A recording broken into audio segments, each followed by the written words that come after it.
혹시 시험하면 뭔가 숨막히는 그런 긴장감부터 떠오르시나요? 그렇죠. 특히 한국은 경쟁이 워낙 심하니까요. 네.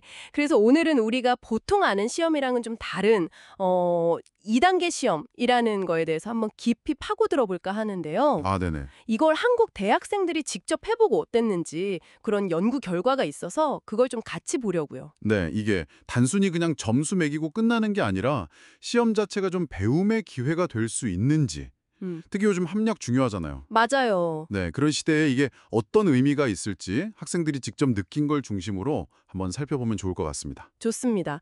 그럼 먼저 그 2단계 시험이라는 게 정확히 뭔지부터 좀 짚어볼까요? 네, 말 그대로 두 단계로 봐요.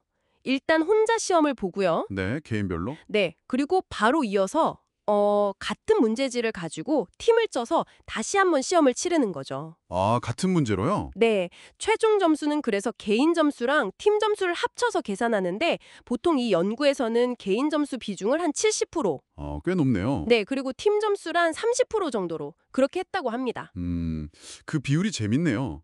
그러니까 개인적인 노력도 충분히 반영하면서 또 팀 활동으로 점수를 좀 만회하거나 더 올릴 기회도 주고. 그렇죠. 개인 책임감이랑 또 협력의 좋은 점을 같이 가져가려는 그런 설계인 것 같아요. 네, 이런 새로운 방식에 대해서 학생들은 그럼 어땠을까요? 반응이. 처음에는 다들 좀 신기했대요.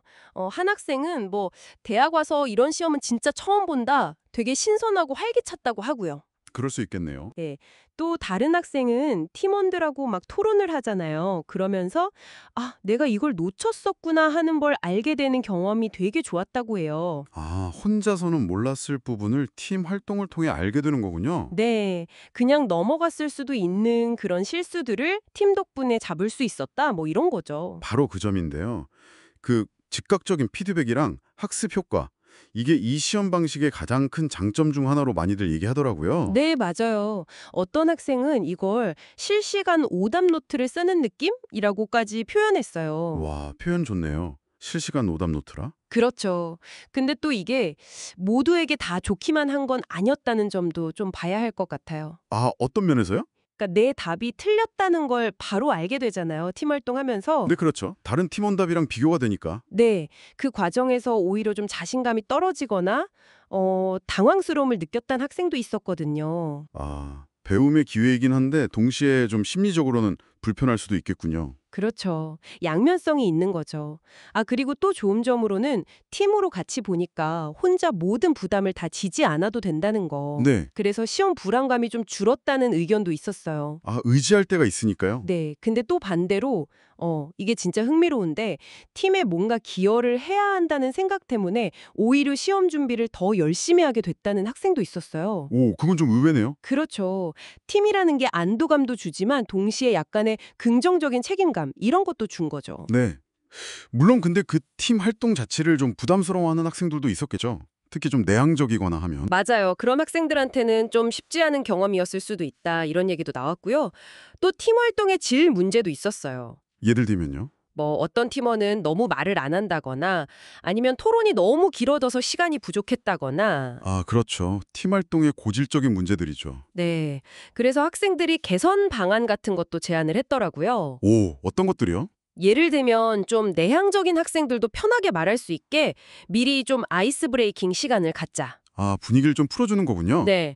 아니면 뭐 토론하기 좋게 원형 테이블 같은 걸 배치하자. 이런 환경적인 제안도 있었고요. 네. 또 혹시 있을지 모르는 무임승차. 이런 걸 막기 위해서 동료 평가를 도입하자. 이런 의견도 있었어요. 아, 동료 평가. 그것도 좋은 방법이겠네요. 단순히 문제 제기만 한 게 아니라 어떻게 하면 더 잘할 수 있을지 고민한 흔적이 보이네요. 그렇죠. 아, 그리고 문제 유형에 대한 제안도 있었어요. 그냥 단선 암기 확인하는 문제보다는 좀 팀원들하고 깊이 있게 토론할 거리가 있는 문제. 네. 그래야 협력의 의미가 살겠죠. 네, 그런 문제가 더 이 시험 방식에 맞다, 이런 거죠. 결국 이 시험의 취지를 잘 살리려면 평가 방식뿐만 아니라 내용도 같이 고민해야 한다는 뜻 같아요. 맞습니다. 이 연구 결과를 보면 평가에 대한 우리 생각을 좀 넓힐 필요가 있는 것 같아요. 어떤 식으로요? 단순히 학습의 결과만 측정하는 게 아니라 평가 과정 자체가 학습을 위한 과정이 될 수 있다는 거죠. 아, 평가가 곧 학습이다. 네. 특히 요즘처럼 막 정답이 딱 하나로 정해지지 않은 문제들이 있잖아요. 뭐 예를 들면 기후변화 같은 복잡한 사회 문제들. 네, 그렇죠. 이런 걸 해결하려면 협력, 소통, 비판적 사고 이런 능력이 필수적인데 이 2단계 시험 같은 방식이 그런 능력을 키우는데 좀 도움이 될 수 있다는 거죠. 듣고 보니 그렇네요. AI 시대의 단순 지식 암기 능력은 점점 중요도가 떨어질 텐데 오히려 이런 협력적 문제 해결 능력을 평가하고 키워주는 게 더 중요해지겠어요. 맞습니다.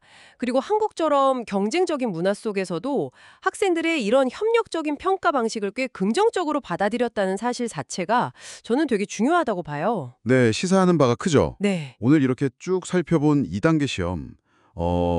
개인의 노력도 인증하면서 팀워크의 장점을 살리려는 상당히 의미 있는 시도였던 것 같습니다. 그렇죠. 한국 대학생들이 몇 가지 어려움도 얘기했지만 전반적으로는 뭐 성적 향상에 대한 기대감이라든지 더 깊이 있는 학습 경험, 시험 불안 감소 같은 긍정적인 효과를 더 많이 느낀 것 같고요. 네, 물론 개선할 점들도 같이 제시했고요. 네. 여기서 그럼 마지막으로 한 걸음만 더 나아가서 이런 질문을 던져보고 싶어요. 네, 어떤 질문이신가요? 이 연구는 대학생을 대상으로 했잖아요.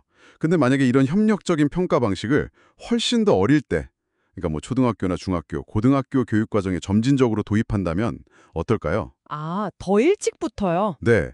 이게 단순히 학생들이 그냥 지식을 배우는 방식만 바꾸는 게 아니라 나중에 이들이 사회 구성원이 되어서 우리 앞에 놓인 복잡한 문제들을 함께 해결해 나가는 방식 자체, 좀 근본적인 변화를 가져올 수도 있지 않을까요? 당신의 생각은 어떠신가요?